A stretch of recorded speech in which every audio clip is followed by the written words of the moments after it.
certainly one of the biggest fires that we've had, and we're really, really proud of the teams that came together to combat the elements last night. The town of Sunapee suffered one of its biggest fires in frigid temperatures. A fire that took 12 hours to contain with the help of dozens of crews coming as far as Nashua. These crews were cold, covered with ice. We had to keep swapping them out. That's why we ended up with the task force that we have here. Lake Sunapee Manor, located on Prospect Hill Road, is now a total loss, leaving 20 to 25 residents without a home.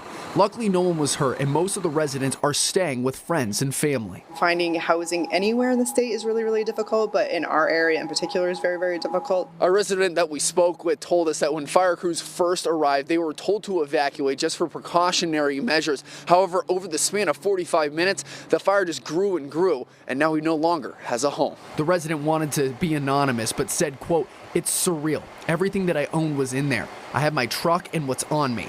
I didn't even have all these clothes. A friend had to give me a pair of socks." We're working with the Red Cross right now to have a coordinated effort to figure out what are all the resources that we need to put in place for these families. But the Sunapee community is coming together to help those who lost their homes. Town manager Shannon Martinez says her inbox is already flooded with people reaching out. I have had people offer up guest rooms. I have people offering food. I have people offering clothes. And so I think it's a really special community. The cause of the fire is still under investigation, but the barn where Aerosmith got its start was saved.